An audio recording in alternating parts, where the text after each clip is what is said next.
नमस्कार, सुदर्शन न्यूज में आपका स्वागत है। मैं हूं मुकेश कुमार और आप देख रहे हैं जवाब तो चाहिए। जवाब तो चाहिए में आज हम बात करेंगे बाबा सिद्दीकी की हत्या पर निकल रहे सलमान खान के आंसू की, बॉलीवुड के रुदाली की और अंडरवर्ल्ड में फैले बिश्नोई गैंग के खौफ की। जानकार बताते हैं कि एनसीपी नेता, विधायक और पूर्व मंत्री बाबा सिद्दीकी का डी कंपनी के साथ गहरा रिश्ता था। वो बॉलीवुड और अंडरवर्ल्ड के बीच की कड़ी थे। अंडरवर्ल्ड की काली कमाई को बॉलीवुड के डिटर्जेंट से सफेद करने के धंधे में वो भी बाबा सिद्दीकी की महत्वपूर्ण भूमिका थी। बाबा सिद्दीकी की हत्या की जिम्मेदारी बिश्नोई गैंग ने ली है, जो फिलहाल गुजरात के साबरमती जेल में बंद है। बिश्नोई सलमान खान को अपना दुश्मन मानता है और इसकी सार्वजनिक घोषणा भी वो कई बार कर चुका है। उसने यह घोषणा भी की है कि सलमान का हर दोस्त उसका दुश्मन है और बाबा सिद्दीकी सलमान का केवल करीबी ही नहीं बल्कि उसका करीबी दोस्त से भी ज्यादा है। बिश्नोई गैंग ने हत्या की जिम्मेदारी लेते हुए जो घोषणा की थी कि सलमान खान का हर दोस्त उसका दुश्मन है, बिश्नोई के सलमान खान से दुश्मनी की वजह भी उन्होंने बताई। वो वजह काफी पुरानी है। बिश्नोई समाज जिस हिरण की पूजा करता है, सलमान खान पर उसका शिकार करने का आरोप है। कानून की नजर में बिश्नोई भले ही अपराधी हो, लेकिन सलमान से उसकी दुश्मनी की वजह सनातनी और अपने समाज के संस्कार से जुड़ा है। सलमान के साथ साथ कॉमेडियन मुनव्वर फारूकी भी बिश्नोई गैंग के निशाने पर है। फारूकी पर हिंदू देवी देवताओं के खिलाफ बोलने और उसका मजाक उड़ाने के आरोप है। फारूकी भी सलमान के दोस्त लिस्ट में है। बाबा सिद्दीकी को खलास करने के बाद बिश्नोई की हिट लिस्ट में सलमान खान पहले नंबर पर तो है ही, उसके बाद बाबा सिद्दीकी का बेटा जिशान सिद्दीकी और फिर मुनव्वर फारूकी हिट लिस्ट पे है। बाबा सिद्दीकी की हत्या के बाद लोग चर्चा यह भी कर रहे हैं कि मीडिया बिश्नोई गैंग की इतनी चर्चा क्यों कर रहा है। तो आपको याद दिला दूं कि 90 के दशक में डी कंपनी के खौफ को जिसने देखा है, उसने डी कंपनी के करीबियों के इस तरीके से खात्मे की बात अंदर से डरा रही है। उनको लगता है कि 90 के दशक में जिन्होंने मुंबई पर राज किया है, उनके लोगों को इस तरीके से खत्म किया जाएगा, ये इसकी कभी सोच भी नहीं सकते थे। टी सीरीज के मालिक और कैसेट किंग गुलशन कुमार की हत्या के बाद बॉलीवुड ने चुप्पी साध ली थी। सुशांत सिंह राजपूत और दिशा सालियान की हत्या के बाद बॉलीवुड की बोलती बंद थी। लेकिन चूंकि इस बार मरने वाला बाबा सिद्दीकी है और मारने वाला बिश्नोई, इसलिए सेकुलर चोले में छिपा बॉलीवुड बोल रहा है, रो रहा है, छाती पीट रहा है और साथ में डर भी रहा है। आज अपने प्रोग्राम में हम चर्चा करेंगे कि क्या बाबा सिद्दीकी की हत्या से बॉलीवुड और अंडरवर्ल्ड को जोड़ने वाली कड़ी टूट गई है। क्या बाबा सिद्दीकी की बात उसका बेटा जिशान सिद्दीकी और कॉमेडियन मुनव्वर फारूकी भी है निशाने पर? क्या हत्या का यह सिलसिला सलमान खान की हत्या के बाद ही थमेगा? और सबसे अहम और सबसे आखिरी सवाल कि क्या बिश्नोई गैंग सलमान खान के दोस्तों की लिस्ट तैयार कर रहा है? करेंगे चर्चा, और चर्चा के लिए हमारे साथ कुछ मेहमान होंगे, उनसे आपका मैं परिचय करवाऊंगा। तो सलमान खान के जो करीबी दोस्त हैं, अब उनकी लिस्ट बिश्नोई गैंग तैयार करा रहा है, और लिस्ट की तैयार करने की बात जब से सामने आई तब से उसके दोस्तों की हालत ख़राब है और वो सोच रहे हैं कि सलमान से दोस्ती रखी जाए या नहीं। लेकिन जो सलमान से अभी आप दोस्ती तोड़ भी लेते हैं तो भी कोई फ़र्क नहीं पड़ता, क्योंकि लिस्ट जो है वो बनाने के लिए तैयारी हो चुकी है। करेंगे चर्चा को आगे बढ़ाने के लिए हमारे साथ कुछ मेहमान जुड़ गए हैं, और हमारे साथ 5 मेहमान जुड़ेंगे। अरशद आदमी कांग्रेस के प्रवक्ता, वो थोड़ी देर में जुड़ेंगे। प्रशांत पवार एनसीपी के प्रवक्ता, वो भी थोड़ी देर बाद हमसे जुड़ेंगे। संजय कुमार केनकर, वो भी बीजेपी के प्रदेश महासचिव है, वो भी थोड़ी देर बाद हमसे जुड़ेंगे। और अभी फिलहाल हमारे साथ असगर खान, मुस्लिम स्कॉलर, और आचार्य विक्रमादित्य जी हमारे साथ हिंदू धर्मगुरु हैं, वो हमारे साथ जुड़ गए हैं। चर्चा की शुरुआत जो है मैं मुस्लिम स्कॉलर हमारे साथ जो है एडवोकेट भी असगर खान साहब से करना चाहूँगा। असगर साहब, ये जो बाबा सिद्दीकी की हत्या हुई है, बाबा सिद्दीकी की हत्या की जिम्मेदारी बिश्नोई गैंग ने खुलेआम ले ली है, और उसने कहा कि उसके जो दोस्त हैं वो उनके दुश्मन हैं और उनकी लिस्ट तैयार की जा रही है। क्या आपको लग रहा है कि बॉलीवुड जो इतना हाई तौबा मचा रहा है, अपनी छाती पीट रहा है, रो रहा है, क्या एक क्रिमिनल, क्योंकि बाबा सिद्दीकी के खिलाफ बहुत सारे क्रिमिनल मामले थे, बॉलीवुड में पैसा वाइट करने के भी आरोप हैं, और वो अंडरवर्ल्ड से जुड़े हुए थे, और 2000 करोड़ के घोटाले के भी आरोप हैं, धमकी, सब तरीके के आरोप उन पर लगे। क्या आपको लग रहा है कि बॉलीवुड जो अभी बाबा सिद्दीकी की मौत पे रोना रो रहा है, ये वजह उसकी उसकी मौत नहीं, बल्कि उसके कारनामों से उठने वाला पर्दे का डर है कि कहीं उसके काले कारनामे से पर्दा ना उठ जाए। देखिए मुकेश भाई, हम्म। अ, हमेशा इस मुल्क में चूंकि गंगा जमनी तहजीब है हम्म। और उसके सब दुहाइयाँ देते हैं, आप भी हम भी सब लोग। तो जब किसी के बारे में कुछ भी कहे, आज की तारीख में आप मेरे बारे में कुछ कहें, मैं आपके बारे में, आचार्य जी किसी के बारे में, लेकिन ये हमारी तहजीब ने सिखाया है कि अगर कोई इस दुनिया से गुजर जाता है तो फिर उसके लिए बुरी बातों को डिलीट कर दिया जाता है, उसकी अच्छाइयाँ ज़रूर गिनाई जाती हैं। ये एक आम फहम बात है, कोई मैं इसको कोई ख़ास वैसे नहीं कह रहा हूँ कि साहब कोई ख़ास पॉइंट आउट करके कह रहा हूँ, लेकिन ये है कि अगर अब मैं आपकी बात पे आ जाता हूँ तो ये तो मैंने एक दस्तूरी बात कही। दूसरी चीज़, फिल्म इंडस्ट्री की बात अगर है बॉलीवुड की, तो उस वो हमारी एक बहुत बड़ी इंडस्ट्री है जो मुल्क के लिए एक बहुत अहम है और इससे बहुत सारे लोग फैज़याब होते हैं। कितने लोग आज की तारीख में इससे रोजगार पर हैं, हजारों नहीं, लाखों लोग, बिल्कुल। लाखों लोग, और हो सकता है वो संख्या करोड़ों में पहुंच जाए। और कितने घर चलते हैं, मुल्क को कितना फायदा होता है, कितना रेवेन्यू उससे इकट्ठा होता है। जो चूंकि आपने सवाल किया अभी बॉलीवुड का, इसलिए मैंने ये बात कर रहा हूँ। बिल्कुल ठीक है। इसके अलावा अब हम आपके तीसरे सवाल पे आ जाएं कि आपने कहा कि बाबा के काले कारनामे। भाई ये तो आसमान की तरफ को मुंह करके थूकने के बराबर है कि हम कह रहे हैं कि साहब काले कारनामे, आज वो इस दुनिया से चले गए तो उनके काले कारनामे ढूंढ रहे हैं। कल वो दुनिया में थे यहाँ पे, तो आपने उनको अरेस्ट क्यों नहीं किया? कहाँ था हमारा आप एडवोकेट एडमिनिस्ट्रेशन? हैं, कहाँ थी आप हमारी सरकार? एडवोकेट हैं कहाँ असगर था साहब। हमारा कानून? एडवोकेट हैं आप अगर असगर साहब, नहीं, ऐसे ऐसी बातें आपको नहीं शोभा देती है। वैसे तो नहीं है ना किसी ना की। ना ना ना वो ना, मैं टाडा सही का कह रहा आरोप था, हूँ। मैं कानून अपना कहिए काम तो कर मैं रहा बोल था। रहा हूँ उसी अरेस्ट बात करना को। कोई ये नहीं, अरेस्ट कब किया था वो आपको भी पता है। जी, तो क्यों लेकिन नहीं आरोप, किया? हमने आरोप की अगर बात नहीं करी किया ना, तो आज क्यों कह और रहे हो? आरोप की बात बात बात करिए करी भाई। हमने। और अरेस्ट करना, सुनिए, अब मैं अरेस्ट की बात बता दूं। हाँ। आप चूंकि आपने अरेस्ट की बात कही ना, आपकी बात सही है। अरेस्ट करेंगे कि एफआईआर होगी, उससे पहले क्या होता है? उससे पहले इन्वेस्टिगेशन होता है। बताइए ना आप, कौन से इन्वेस्टिगेशन हो किए, रहा कौन से है, कारनामे बिल्कुल हैं? चला था और टाटा के सुनिए, तहत और नहीं, मेरी बात सुन लीजिए सर, बात तो सुन लिया आप मुकेश भाई। इन्वेस्टिगेशन के साथ साथ फॉरेन इन्वेस्टिगेशन बाद में होता है, पहले एफआईआर होती है। और सुप्रीम कोर्ट का हमारा ये कहना है कि अगर कहीं भी कोई कोई एप्लीकेशन है, कोई कंप्लेन है, या कुछ भी किसी के खिलाफ शिकायत है, तो सबसे पहले आप एफआईआर करिए, उसके बाद इन्वेस्टिगेशन करिए। मैं तो फिर भी आपसे कह रहा हूं, चलिए इन्वेस्टिगेशन करते हैं।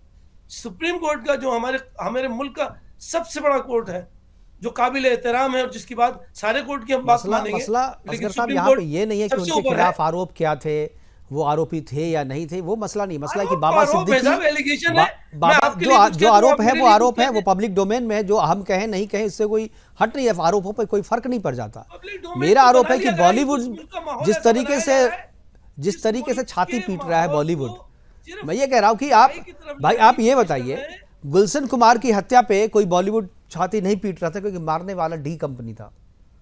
क्यों सारे जो मुल्क में छाती पीटी सुशांत थी? सिंह राजपूत की हत्या पे सारे चुप थे, दिशा नहीं, कौन सालियान चुप की था हत्या भाई? पे सारे सारे चुप मुल्क थे, में। और इस भाई पे छाती आप, पीट पीट के रो रहे हैं, तो लोग सवाल तो रोते थे उठेगा कि भाई ना। सीरीज बंद हो गई। अरे भाई आप ऐसी बात कह रहे हैं, सब लोग, हर कोई भी ऐसा वाकया हुआ है, सबने दुख प्रकट किया है। हाँ, ये बात दूसरी है, ये बात नहीं आपकी नहीं, सही दुख है व्यक्त करना, कि जिस सोशल मीडिया वक्त, पे पोस्ट कर उस देना, वक्त वो तो एक मीडिया सामान्य इतना चीज है, मीडिया वो है। इतना लेकिन हाईलाइटेड नहीं था, सोशल मीडिया था नहीं, लोगों तक बातें नहीं पहुंची।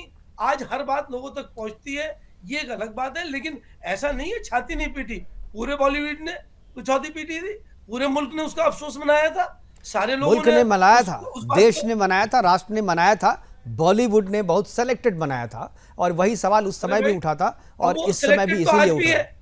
आज भी ये लोग एक लोग आपकी सीरीज में खड़े हैं, आपके पीछे जो खड़े हैं वो सिलेक्टेड लोग हैं हमारे लिए। हम इधर खड़े हैं, हम आपके लिए सिलेक्टेड हैं। तो देखिए, सिलेक्टेड तो देखिए होते ही हैं। हम और आप ये बात करें, लेकिन मीडिया की बात है, जब मीडिया अगर है तो एक साथ हम कहेंगे। बॉलीवुड की बात मैं कर रहा हूँ, बॉलीवुड में सब ये देखा था, लेकिन यहाँ पर बॉलीवुड में जिस तरीके से सिलेक्टेड रिएक्शन हुआ था, उस पे सवाल उस समय भी उठे थे, और आज उसी से जोड़ करके जो है लोग इस मसले को भी देख आज रहे भी हैं कि सिलेक्टेड आखिर है। आज बॉलीवुड इतनी हाई तौबा क्यों कर रही है। मुकेश भाई, आज भी सिलेक्टेड है। आज भी कौन से सारे लोग उसमें बोल रहे हैं? दो तीन लोगों के नाम आप ले रहे हैं। आप बॉलीवुड में दो तीन लोग हैं, हजारों लोग हैं, वो लोग जो बिल्कुल टॉप सीरीज में हैं, लेकिन आप भी 2-3 लोगों के नाम ले रहे हैं, इससे ज्यादा नहीं ले, तो इसका मतलब ये आज भी सिलेक्टेड है। मैं अब दो तीन इसको तो लोगों ये का भाई मैं ये तो किसी का अपनी नाम अपनी नहीं ले रहा हूं, सोच मैं है। बोला कि बॉलीवुड पूरा छाती पीट रहा है। और उस दौरान जो है वो नहीं, ये था कौन हमारे साथ बॉलीवुड छाती पीट रहा है? हमारे आप साथ मुझे उनके अरशद नाम बताइए जो लोग अरशद छाती अरशद पीट रहे हैं। आप 5 नामों से ज्यादा नहीं ले सकते। हम्म। अगर अगर छाती पीटने वालों के नाम लेंगे, और 5,000 से ज्यादा टॉप सीरीज के लोग हैं बॉलीवुड में। पूरा मुल्क बॉलीवुड से फैज़याब होता है, पूरे मुल्क में इसका इफेक्ट है, नहीं ठीक है, मैं पूरे उस पर मुल्क मैं में कह रहा हूँ फिल्में कि देखी क्या जाती हैं। बिश्नोई गैंग के इस हत्या की जिम्मेदारी लेने के बाद से बॉलीवुड डरा हुआ है क्या? जो बॉलीवुड में अब चर्चा जिस दिशा में जा रही है वो चीज़ सही है? विक्रमादित्य जी, मैं आपसे पूछूंगा। हमारे साथ दो और मेहमान कांग्रेस के अरशद आजमी साहब और प्रशांत पवार साहब जुड़ गए, दोनों का स्वागत है। मैं विक्रमादित्य से जी के पास जाऊंगा। आचार्य जी, क्या आपको लगता है कि ये जो चर्चा अब शुरू हुई है कि बिश्नोई गैंग जो है उसने जो जिम्मेदारी ली है, तो अब चर्चा दूसरी दिशा में जा रही है कि इनकी चर्चा क्यों हो रही है इतनी? देखिए कृष्ण जी, ये एक बहुत इंपॉर्टेंट प्रश्न है, बहुत महत्वपूर्ण प्रश्न है। इसमें हमें देखना चाहिए कि किस सीढ़ी से कौन चढ़कर आ रहा है। किसी की भी हत्या, किसी भी गलत व्यक्ति या सही व्यक्ति की हत्या होना ठीक नहीं है।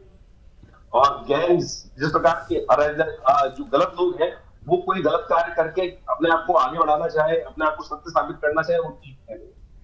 ये पहले भी हुआ और अब ये दोबारा होने जा रहा है। दाऊद का केस आपने अभी बताया, किस प्रकार से फिल्म इंडस्ट्री ने प्रभावित किया, क्या किया, और जिस प्रकार से मुंबई हमले कौन करवाया, कैसे हुए, अब इस प्रकार से पूरा एक मुंबई का जो फिल्मी सितारों की दुनिया है पूरी तरह से बदल गई। ये कैसे हुआ, क्या हुआ, वो सत्य हर कोई जानता है इस देश के अंदर। कैसे इस देश में आजादी के टाइम पर जो सिनेमा था, वहां पर एक ऐसा सिनेमा था कि जहां पर दिलीप कुमार जैसे लोगों को भी अपना नाम बदल के आना पड़ता था। लेकिन 80 का दशक मध्यकाल को आते आते कैसे पूरी इंडस्ट्री, किसकी सरपरस्ती में इंडस्ट्री पूरी बदल गई, और कैसे पूरे खान लॉबी वो पूरी छा गई, वो हम सबको पता। और कौन कौन उनके काले पैसे को सफेद करता था, कैसे रसूख बढ़ते थे, इसका ये साक्षात परिणाम है आपके समक्ष। जो जो होता था, संजय दत्त का केस आपको याद होगा। संजय दत्त के जिस प्रकार से दुबई में जो खेल होते थे, दुबई में जाके सारे लोग जिस प्रकार से रंगलिया में उपस्थित होते थे, हर स्टेज पे जाना पड़ता था, चाहे वो जवाब में जाते थे, चाहे वो किसी के कारण से भय से जाते थे, वो स्थिति हम सबको पता है। और कौन कौन उनके मीडिएटर होते थे, ये बात सबको पता होनी चाहिए, और सबको पता है कि किस प्रकार से और कैसे सफेद पोश बनकर हमारे हमारे बीच में रहते थे और सरपरस्ती किनकी होती थी। ये सारा का सारा मामला सफेद बिल्कुल दूध की तरह साफ है, साफ साफ दिखाई दे रहा है कौन स्थिति है। लेकिन फिर भी असगर साहब मेरे बहुत अच्छे साथ में डिबेट करते हैं, सब काफी जानते हैं, असगर साहब भी ये सब बिल्कुल। लेकिन बड़ी समस्या है, असगर साहब भी जानते हैं, लेकिन समस्या क्या है, असगर साहब कई बार ना ये स्थिति अपना लेते हैं कि तथाकथित तौर पर जो गलत है उसको भी सही साबित करने के लिए जाते हैं। अरे सत्य को सत्य रखो, गलत है तो गलत कहो। बिश्नोई के साथ क्यों खड़े? कोई भी बिश्नोई के साथ नहीं खड़ा है। आज मैं ये बात कर लूं कि भैया मुसलमानों पे हमला कर रहा है, ये कर रहा है, वो कर रहा है, खान लोग खत्म करने का प्रयास कर रहा है, गलत तरीका। मैं कहूंगा बिल्कुल किसी भी प्रकार से जो गलत कार्य कर रहे हैं उसका कोई सपोर्ट नहीं कर सकता। बिल्कुल मैं तो कम से कम मैं बिल्कुल नहीं कहूंगा कि ये प्रकार की, लेकिन वास्तविकता हमें समझने की आवश्यकता है कि क्या खेल चल रहा था, किस प्रकार से भारत के राजनीतिक संरक्षण को बदलने के लिए क्या कार्य किया गया, कितना पैसा कहां से आता था, कौन सी तरीके से पैसा आता था, किस प्रकार के धंधे करके वो पैसे को वायु किया जाता था, काली कोट को जिस प्रकार किया जाता कि असगर साहब को नहीं पता, यहाँ बैठे किसी पैनलिस्ट को नहीं पता, तो मैं कहूंगा साफ साफ सफेद झूठ बोल रहा है। कैसे होता था सबको पता है ना भाई। बिल्कुल, खासतौर से मुंबई के लोगों को तो पता है। हमारे साथ अरशद आजमी साहब है, मैं उनके पास जाना चाहूँगा। मुझे लगता है ये नहीं पता। अरशद साहब, जिस तरीके से कहते हैं कि आतंक का कोई धर्म नहीं होता, अपराधी का कोई रिलीजन, कोई जात नहीं होती, लेकिन अब जो है इस घटना के बाद से लोग उस एंगल से भी इस अपराध को देखने लगे हैं। क्या आपको लगता है कि बॉलीवुड का ये जो कैरेक्टर है, ये जो नया चेहरा सामने आया है, ये खतरनाक है ज़्यादा? नहीं, देखिए इसमें ये तो जो बातें हो रही हैं कि पहले लोग आपने कुछ लोगों के नाम भी गिनाए कि इनकी हत्या हुई तो कुछ लोगों ने रिएक्ट किया, कुछ लोगों ने रिएक्ट नहीं किया। मुझे लगता है ये ठीक बात नहीं है। जब भी किसी व्यक्ति की हत्या होती है तो सभी लोग उस पर दुख व्यक्त करते हैं, क्योंकि क्यों कोई किसी को अधिकार नहीं किसी व्यक्ति की जान ले ले। अगर किसी ने कोई जुर्म भी किया है, कोई गुनाह भी किया है, तो उसके लिए कोर्ट है, उसके लिए कानून है, वो उसको सजा देगा, वो उसको उसके अंजाम तक पहुंचाएगा। किसी व्यक्ति के हाथ में ये ताकत हमारे देश के संविधान ने या हमारे देश के कानून ने या पूरी दुनिया में कहीं किसी कानून में नहीं है कि कोई किसी की जान यूं ही ले ले। बाबा सिद्दीकी साहब की जहां तक बात है, उसे सिर्फ बॉलीवुड से मत जोड़कर देखिए, इसलिए कि वो एक नेता भी थे, एक लोकप्रिय नेता थे, जिन्होंने अपने कार्यकाल में, वो कई साल तक विधायक रहे, ये सारी बातें आप लोग जानते हैं। अपने कार्यकाल में उन्होंने बहुत सारे लोगों के अच्छे काम किए, बहुत सारे लोगों के दुख सुख में उनके साथी रहे, और जिस तरह उनकी हत्या की गई, तो ये बात, और वो मुंबई शहर जो कि पूरी दुनिया में एक माना जाना शहर माना जाता है, जहां की पुलिस जो है वो पूरी दुनिया में नामी मानी जाती है, ऐसे शहर में एक ऐसे व्यक्ति की जो लोगों के साथ दिन रात उनके सुख दुख सारी चीजों में जुड़ा हुआ था, उसकी सरेआम रोड पर हत्या कर दी जाती है। तो सवाल उठता है कि भाई इस मुल्क में, इस रियासत में, इस राज्य में कानून व्यवस्था क्या कर रही है, क्यों चरमरा गई? इस यहाँ के जो मुख्यमंत्री हैं, उनकी जो कैबिनेट है, उन्हीं की पार्टी, उन्हीं के साथ एक पार्टी से जुड़े हुए नेता की हत्या हो जा रही है और लोग तमाशा देखते रह रहे हैं। तो सवाल उठ रहा है कि क्या ये सवाल इसमें है, कोई ऐसी साजिश थी, इसमें कोई साजिश थी कि इस नेता की हत्या इस तरह से करके कौन सा पैगाम, ये कौन सा मैसेज समाज को देना चाहते हैं कि लोग जो है वो सिर्फ बॉलीवुड डरा हुआ नहीं साहब, पूरा मुंबई शहर डरा हुआ है।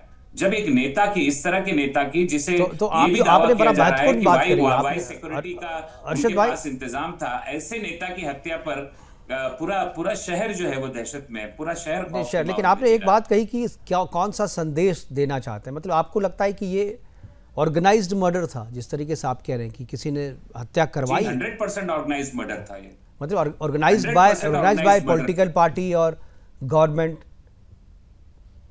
किसके द्वारा ऑर्गेनाइज क्या कहा आपने? मैंने किसके द्वारा ऑर्गेनाइज था, क्योंकि आपके आरोप बड़े संगीन नहीं, ये हैं। तो देखिए, ये तो देखिए, सवाल है ना, नहीं, ये तो गैंगस्टर ने तो जिम्मेदारी ली है, उसमें सवाल है। नहीं, गैंगस्टर ने तो जिम्मेदारी ली है ना। कोई सुनिए, कोई गैंगस्टर, वो जो जेल में गैंगस्टर है, वो जेल में रहते हुए अगर हत्या करवा दे रहा है, तो हमारी कानून व्यवस्था क्या कर रही है, हमारी सरकारें क्या कर रही हैं कि लोग जेल में रहकर बाहर किसी का भी मर्डर करवा दे रहे हैं? बिल्कुल, ये गलत तो है, ये गलत है अरशद साहब, लेकिन ऐसा कोई पहली बार तो नहीं हुआ है मुंबई में हत्या, कोई पहली बार तो नहीं हुआ है। नहीं है, नहीं, बहुत बार हुआ है, पर क्यों हो रहा है? और अगर पहले हुआ तो क्या आज भी होगा? नहीं, गलत है, मैं बोल रहा हूँ गलत है, नहीं है, लेकिन अब तो उसको सुधार लेना चाहिए ना, सुधार देना चाहिए। कैसे? वो भी मुंबई शहर में हो रहा है।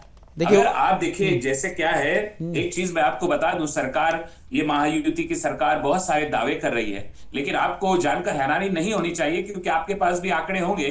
आज पूरे देश में मुंबई शहर क्राइम के मामले में दूसरे नंबर पर है।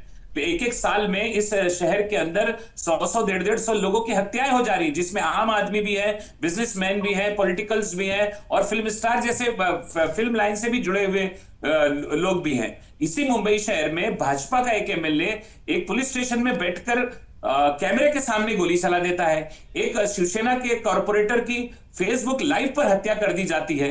तो सवाल उठ रहा है, मुंबई जैसा शहर जो पूरी दुनिया में जिसको जाना जाता है, उस शहर में ये हालात हैं, ये माहौल चल रहा है, जहां एक नेता की, अभिनेता की और हर तरह के लोगों की हत्या कर दी जा रही है। तो सिर्फ फिल्म इंडस्ट्री के लोग नहीं, पूरा शहर दहशत में, पूरा शहर खौफ और डर के माहौल में, बिल्कुल दहशत में, हम मानते हैं इस बात को, और हम कह रहे हैं जो वो लोग बॉलीवुड में भी दहशत में हैं, क्योंकि बिश्नोई ने जिस तरीके से ऐलान किया है कि सलमान का हर दोस्त जो है वो उसका दुश्मन है, तो जितने भी दोस्त हैं वो भी दहशत में है। मैं उस पर सवाल करती कि उनके जो दोस्त हैं जो दहशत में हैं, जिनके बारे में कहा जा रहा है, और चर्चा जब इसको लेकर के धर्म के आधार पर होने लगती है, हिंदू मुसलमान के आधार पर होने लगती है, तो मेरी चिंता बढ़ती है। क्या मुंबई में फिर से वो 90 के दशक का दौर जो है वो शुरू होने वाला है? अर्शद भाई, मुझसे सवाल कर रहे हैं? जी, आप ही से। मैं प्रशांत जी अभी लगता है। हाँ, जी, देखिए, माहौल तो वही बिल्कुल, ये देखिए, इसका डर तो है लोगों के मन में, क्योंकि चुनाव है और आज उसका अनाउंसमेंट भी हो गया, तो लोगों के दिल में ये डर तो है, इसलिए कि भाजपा युति की जो सरकार मुंबई और महाराष्ट्र में जो चल रही है, वो अब भी लोकसभा चुनाव में जिस तरह से उन्हें हार मिली, जिस तरह से वो उनकी पराजय हुई, तो लोगों के ये मन में ये खौफ आ रहा है कि ये जो महायुति की सरकार है, वो शहर में इस तरह का हिंदू मुस्लिम का माहौल पैदा करेगी, लोगों के बीच नफरत पैदा करेगी, और एक डर का माहौल पैदा करके लोगों को आपस में लड़ाकर। ठीक है, बाबा सिद्दीकी के बाद नंबर है किसका? ये बिश्नोई गैंग की तरफ से हिट लिस्ट बनाई जा रही है कि अब सिद्दीकी के बाद कौन करेंगे। चर्चा के लिए हमारे सारे मेहमान जो है बने हुए, मैं प्रशांत पवार जी के पास जाऊंगा। प्रशांत जी, जो सवाल मैं सबसे करता वही सवाल आपसे, क्या मुंबई में फिर से वो 90 का दशक जो है वो शुरू हो रहा है? नेता बाबा सिद्दीकी का जो मर्डर हुआ, वो हमारे पार्टी के लिए और पूरे महाराष्ट्र के जनता के लिए एक बहुत दुखद घटना है। अभी मुंबई का 90 का वगैरह ऐसा प्रशांत जी, आपका वीडियो जो है वो सही नहीं आ रहा, थोड़ा फ्रेम सही कर लेते तो दर्शक आपको पहचान पाते। जी एक्चुअली मैं ट्रैवल कर रहा हूँ। अच्छा अच्छा, हाँ अब ठीक है, अब ये फ्रेम ठीक है बिल्कुल। तो ऐसा कुछ नहीं है, उनको जो शूट कर दिया गया है वो तो हम 4-5 दिन पहले हम सब लोग मिले, हमारी मीटिंग हुई मुंबई में, और उसमें ऐसा कुछ भी नहीं था कि जो ऐसी कुछ घटना हो या ऐसा कुछ उनको कहीं से वो बोल रहे धमकी दिया हुआ है। अब ये जबरदस्ती कोई समाज का तुष्टीकरण करने का या उसके कारण उनका मर्डर कर दिया गया है वगैरह, ये सब बातों में कोई मतलब नहीं। और मैंने जब भी वो आपके स्क्रीन पे देखा कि 2000 करोड़ रुपए का घपला, 5000 करोड़ का घपला, आदमी जाने के बाद में 50,000 करोड़ का भी घपला बोल सकते। जब वो जिंदे थे तब तक के तो किसी ने कुछ बोला नहीं कि इसका घपला हुआ है, उसका घपला हुआ है। फिर ये आई कहां से बात 2000 करोड़ और 5000 करोड़ की? व्हाइट का ब्लैक का व्हाइट करते थे, ये किसने बोला है? सर ये तो पब्लिक डोमेन में है, टाटा के तहत मामला भी दर्ज है, सारी चीजें आप लोग नहीं जानते। मुझे बड़ा आश्चर्य हो रहा है कि आपके तो पार्टी के नेता थे, उन पे ये सारे, ऐसा नहीं कि कोई छुप छुपा के नेता, ये तो पब्लिक डोमेन में सारी चीजें हैं। बहुत अच्छा नेता थे, नहीं सबके लिए मदद करने के लिए कभी भी सामने आते थे।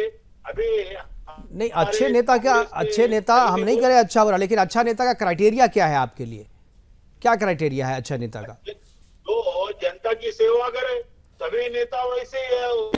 मतलब करप्शन कितना भी करे, जनता की सेवा करे तो करप्शन कौन नहीं कर रहा है? करप्शन कौन नहीं कर रहा है? वही बात है। तब तो देखिए, तब तो आप जो कहते हैं जो रॉबिन हुड होता है, रॉबिन हुड जिसको हम लोग कहते हैं हीरो, उसका प्रूफ कानून की नजर में वो भी अपराधी है। करप्शन का नहीं, अब नहीं, ये किसके इस बाद तरीके की करप्शन कसौटी होगा? ये तो तैयार बात करना बताइए। ठीक नहीं है ना। इस तरीके की कसौटी तैयार करना देखिए, नेता के लिए ठीक नहीं है। मुंबई पुलिस ये बहुत सक्षम है। इमीडिएट 2 लोगों को पकड़ के दिया, तीसरा पकड़ा गया, चौथे की खोज चालू है, और बहुत जल्दी इसके पीछे में कौन था, क्या था, ये अपने को पता चल ही जाएगा। कोई बड़ी बात नहीं है उसमें क्या। लेकिन किसी को जबरदस्ती 2000 करोड़ 5000 करोड़ ये करप्शन कर रहा था, ये कर रहा था, ऐसा बोलना ठीक नहीं है जाने के बाद।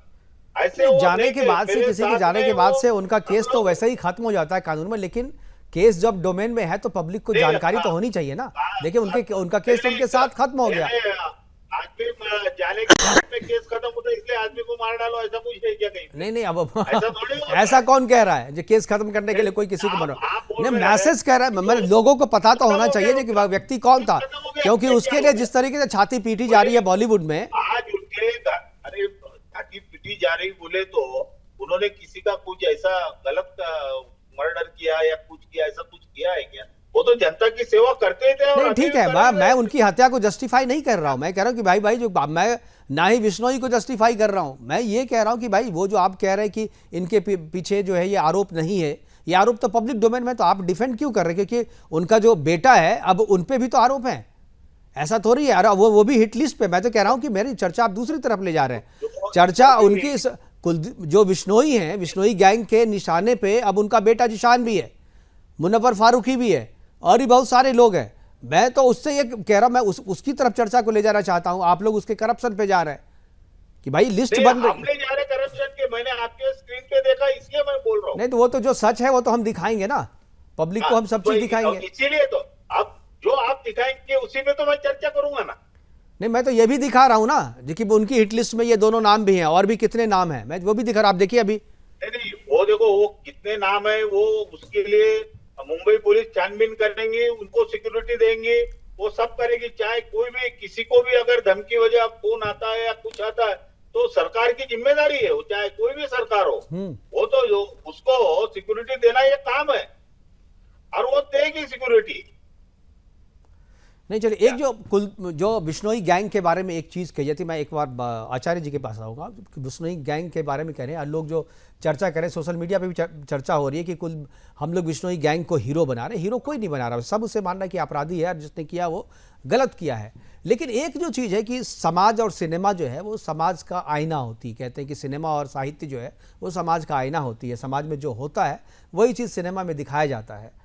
नुपुर शर्मा का हम उदाहरण लेते हैं। नुपुर शर्मा ने कुछ सच कहा, उसके सर तन से जुदा करने की धमकी उससे मिलने लगी। अभी रामगिरी जी शर्मा जो हैं वहाँ पे महाराष्ट्र के आपके संत हैं, उन्होंने कुछ सच कहा, उनको सर तन से जुदा करने की धमकी मिलने लगी और उनके लिए कोई खरा नहीं, पुलिस प्रशासन के अलावा कोई खरा नहीं। अगर उस तरीके की भावना को लेकर के कोई गैंगस्टर ही है, ठीक है वो, लेकिन उसने जो सलमान खान को अपना दुश्मन बनाया, उसके पीछे उनका जो रीज़न है, उसका वो दूसरा रीज़न है, वो बड़ा ही उसका अपने समाज के प्रति जो है जिम्मेदारी को समझते हुए, लेकिन तरीका गलत है उसका, वो उस तरीके से उसे उस तरीके से डील नहीं करना चाहिए। लेकिन क्या आपको लगता है कि जब चीज़ें हद से ज़्यादा हो जाती है तो इस तरीके के लोग सामने आ जाते हैं और ये एक सामाजिक प्रक्रिया है?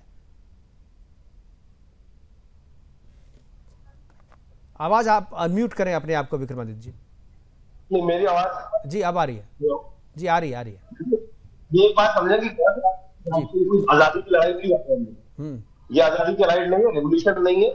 इस आजाद देश में संविधान के अनुसार से कार्य करने का प्रयास करना चाहिए। कोई व्यक्ति गलत कर रहा है, सत्य को सामने लेने का प्रयास करना चाहिए। लेकिन कुछ लोग रॉबिन हुड बनने का प्रयास करते हैं और रॉबिन हुड बनते बनते गलत रास्ते जाओगे तो गलत रास्ते में फंसी जाओगे। अल्टीमेटली बात सबको समझनी चाहिए, यही बात समझनी चाहिए। आज कोई भी किसी व्यक्ति जेल में बंद है तो उसको समझ में आना चाहिए किस प्रकार हत्या करना किसी का भी रास्ता ठीक नहीं है, ये बात हमको समझनी चाहिए। इस बात का आपको विरोध पूरी तरह से करना चाहिए कि बिश्नोई के साथ कोई खड़ा है, मुझे नहीं लगता कोई भी इस देश का पढ़ा लिखा व्यक्ति बिश्नोई के साथ सपोर्ट करने की, रॉबिन हुड बनने का जो ये प्रयास कर रहे हैं, इस केस में मुझे ना तो उनके बारे में ज्यादा जानता हूँ, ना जानना चाहता हूँ उस बारे में। लेकिन एक बात समझे, आज जिसपे आपने डिबेट करी जी, आज जिस बात पर डिबेट करिए, अगर कोई व्यक्ति यहाँ कह रहा है कि कौन 6 साल की उम्र में वो व्यक्ति मुंबई आता है, सिद्दीकी साहब जिस प्रकार की हम बात करते हैं, वहां से उनको सरपरस्ती मिलती है, दाऊद के साथ जुड़ते हैं और दाऊद के साथ जुड़ने के बाद उनके तमाम धंधों के अंदर किस प्रकार से लोगों को जोड़ने का काम करते हैं, किस प्रकार से वो विशेष तौर पर आपको याद होगा कि जितना हम लोगों ने पढ़ा समझ में आया हम लोग को कि किस प्रकार से वो दिलीप उनके साथ में सलमान खान के संजय दत्त के पिताजी के साथ जिस प्रकार से उनके संबंध जुड़े, कांग्रेस के साथ संबंध जुड़े और उसके बाद किस प्रकार से उन्होंने सीढ़ी पकड़ी और क्या क्या वो करते रहे, ये हर एक को पता है। बिल्कुल। और ये पूरी इंडस्ट्री के अंदर जो खेल चला है, आज उस बात पे सत्य को सामने लाने का प्रयास करना चाहिए इंडस्ट्री के अंदर। देखिए भारत का इतिहास आपको समझना पड़ेगा। भारत के इतिहास के वक्त मैंने आरंभ में बोला था, ये पूरी इंडस्ट्री में एक ऐसी स्थिति थी, इस देश के अंदर माहौल क्या था, लेकिन उसके बाद कम्युनिस्टों ने आगे इस देश के इतिहास को बदलने का फिल्म इंडस्ट्री को यूज किया, प्लेटफॉर्म को यूज किया, इस देश के इतिहास को बदलने का प्रयास किया और 80 के दौर में आते आते दाऊद का इतना वर्चस्व पूरी इंडस्ट्री पे बैठ गया कि पूरी इंडस्ट्री का तख्ता पलट कर दिया गया, पूरी इंडस्ट्री का तख्ता पलट कर दिया गया। पूरे इंडस्ट्री के अंदर जो स्थिति मच गई है आपको पता होना चाहिए। गुलशन कुमार की हत्या, जो भी हिंदूवादी लोग थे उनको ना आगे बढ़ने दिया गया, उनका कैरियर खत्म कर दिया गया और किस प्रकार से खान लॉबी पूरी तरह से किसकी सरपरस्ती में आगे चलती चली गई और क्या क्या हुआ है, ये बात आज सत्य सामने आना चाहिए। इस देश की आजादी के टाइम पर मैंने कहा पहले ही, इस देश के अंदर स्थिति ऐसी थी कि कोई भी व्यक्ति हिंदू नाम रखे बिना इंडस्ट्री में आ नहीं सकता था। बिल्कुल। और उसके बाद दाऊद की सरपरस्ती के अंदर जो स्थिति हुई है वो हम सबको पता होना चाहिए। इस देश फिल्म में कलाकार वो होता है जो सत्य को सामने लाने का प्रयास किया। हमारे कलाकारी कई कलाकार होने चाहिए, कलाकार अभिनेता जो है बिल्कुल होने चाहिए, लेकिन कलाकारों के पीछे क्या स्थिति है, इस देश के विरुद्ध जो कार्य किया जा रहा है वो कौन कर रहा है, कौन फंड कर रहा है। जो मुंबई इंडस्ट्री जो है, फिल्म इंडस्ट्री जो है, इस देश का जो माहौल बिगाड़ रही है उसके पीछे कौन किस प्रकार की मेंटेनेंस चलती है। ऐसे बहुत सारे तथाकथित तौर पे सफेद पोस्ट लोग हैं। दाऊद के साथ कौन घूमता था, दाऊद किसके साथ एरोप्लेन में घूमता था, किसके साथ उनकी फोटो होती थी, कौन वास्तविक तौर पर मुख्यमंत्री रहे और उनके साथ में किस प्रकार के दाऊद के संबंध रहे, वो मुझे यह नाम नहीं लेना चाहता। पूरा देश जानता है कि किस किस मुख्यमंत्री के साथ उनके संबंध, दाऊद के संबंध रहे, कौन उनके साथ हेलीकॉप्टर एरोप्लेन से लेकर घूमता था। और आज की पार्टी टूट गई और उसकी स्थिति क्या बची, आज सरकार के अंदर वो स्थिति है, वो आधे लोग उनके साथ आ गए और उन लोगों ने क्या सरपरस्ती। तो क्या एक चीज माना जाए कि फिल्म बॉलीवुड पे जिस तरीके से दाऊद का साम्राज्य था उसको खत्म करने के लिए अब किसी दूसरे गैंग जो है वो बॉलीवुड पे अपना अधिकार जमाना चाहता है, अपना आधिपत्य, इसीलिए डराने धमकाने के लिए हो रहा है। क्या इसको जोड़ा जा सकता है इससे? अरशद साहब, क्या आपको लगता है कि दाऊद के जाने के बाद धीरे धीरे एक वैक्यूम जो क्लियर हुआ था, खाली हुआ था, जो वैक्यूम जो बना था, क्या आपको लगता है कि ये जो दूसरे गैंग है वो उस वैक्यूम को भरना चाहते हैं और एक दहशत वाली जो डी कंपनी का दहशत था, उस कंपनी के उस दहशत के व्यापार को आगे बढ़ाना चाहता है? देखिए, ये मुमकिन है, ऐसा हो सकता है, इसमें कोई दो राय नहीं है। पर सवाल ये उठ रहा है कि आज 2024 में हम खड़े हैं और आप जिस दौर की बात कर रहे हैं उसको बीते हुए कम से कम 30 से 35 साल हो गए। तो 30 से 35 साल गुजर जाने के बाद जब आज सारी व्यवस्थाओं में बहुत सारा फर्क आ गया है, पहले से सारी व्यवस्थाएं जो है बहुत एडवांस हो चुकी हैं, तो ऐसे दौर में मुंबई जो अंडरवर्ल्ड के उससे पूरी तरह से पाक हो चुका था, उसमें दोबारा अगर कोई अंडरवर्ल्ड या कोई ऐसे लोग जो लोगों को मारकर अपना खौफ कायम करने की कोशिश करते हैं, इसको इस राज्य की पुलिस और उससे ज्यादा इस राज्य की सरकार इजाजत दे कैसे रही? अगर कोई व्यक्ति इस आप बात कह रहे हैं इजाजत, ऐसा लग रहा है कि इजाजत मांग करके आया और इजाजत मिल गई मारने अरे की। भाई, इजाजत ही है ना। एक आदमी जेल में रह के अगर वो खुलेआम इस बात का ऐलान कर रहा है कि मैंने हत्या करवाई है, तो मुझे ये समझ में नहीं आ रहा कि देश का, इस राज्य का शासन प्रशासन कर क्या रहा है। तुरंत उसको अपने ताबे में लेना चाहिए। वो जिस जेल में बंद है उससे उठाकर उसे मुंबई शहर या कहीं भी वहीं जाकर उससे पूछताछ कर तुरंत उसको सजा देनी चाहिए। किसकी हत्या हुई ये तो बात की बात है, पर हत्या हुई ये सबसे बड़ी बात है। और इसकी इजाजत कोई कितना भी बड़ा आदमी हो, हमारे देश का कानून नहीं देता उसको इजाजत। तो ये बात करना, अभी आपने दो चार बातें और की कि वो रामगिरी और नुपुर शर्मा ने कुछ कहा तो लोगों ने, भाई क्यों कहा उन्होंने?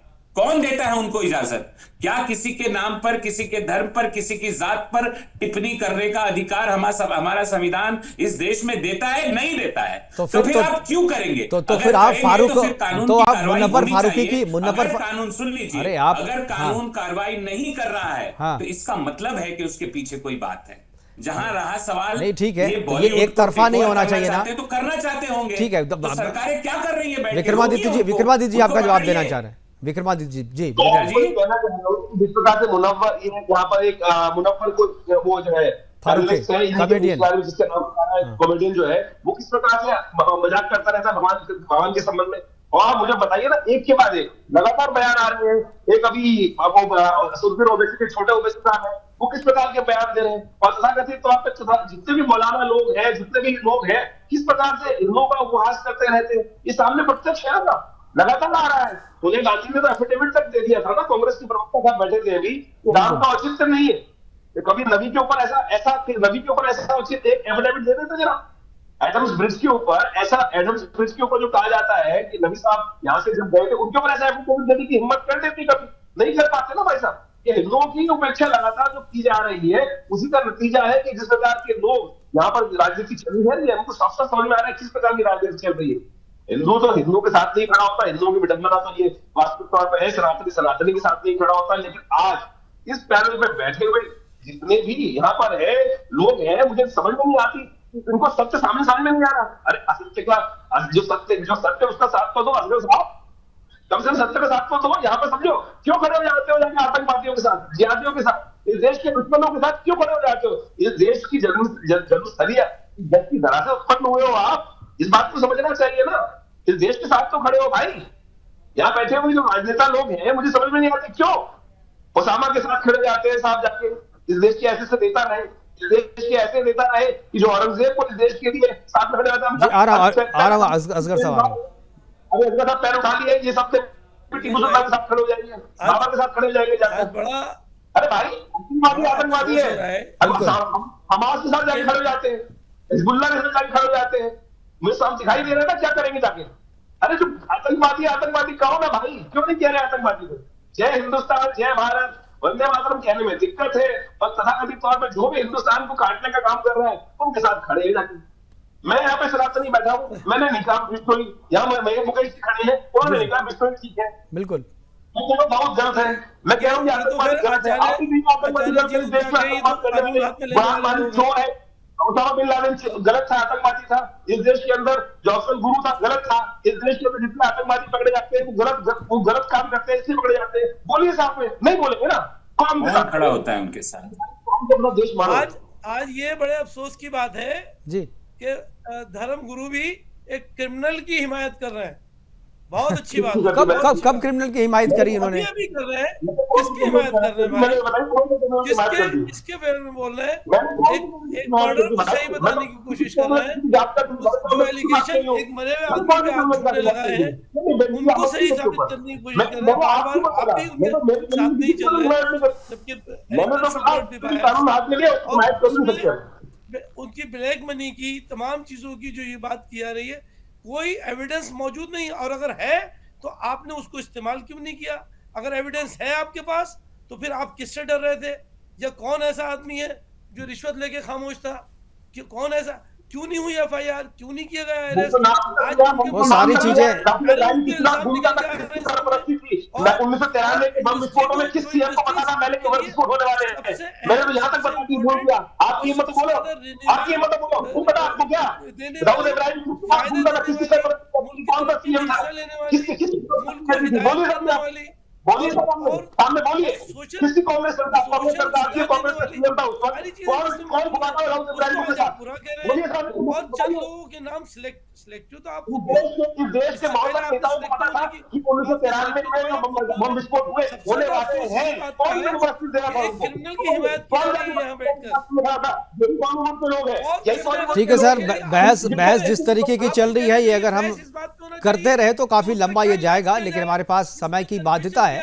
हमारे पास समय की बाध्यता है असगर साहब हमारे पास समय की बाध्यता है। प्रोग्राम को वाइंड अप करने के लिए कहा जा रहा है। हमारे साथ जुड़ने के लिए अरशद आदमी जी आपका, और प्रशांत पवार जी आपका, आचार्य विक्रमादित्य जी आपका, और असगर खान साहब आपका बहुत बहुत धन्यवाद। आप जुड़े और इस महत्वपूर्ण चर्चा में अपनी बातें हमारे साथ साझा की। लेकिन बाबा सिद्दीकी की हत्या और हत्या के पीछे की जो कहानी चल रही है, और जिस वजह से सलमान खान से बिश्नोई की दुश्मनी है, वो वजह है, उस पर अब चर्चा हो रही है। और लोग ये भी कह रहे हैं कि मीडिया जो है वो बिश्नोई को हीरो बना रहा है। दरअसल बात वो नहीं है, मीडिया कहीं भी कोई बिश्नोई को हीरो नहीं बना रहा है, लेकिन बिश्नोई ने जिस तरीके से, जिस रीजन से ये हत्या करवाने की जिम्मेदारी ली है, उस पर चर्चा एक बार जरूर होनी चाहिए। फिलहाल अभी के लिए इतना ही, दीजिए इजाजत, नमस्कार।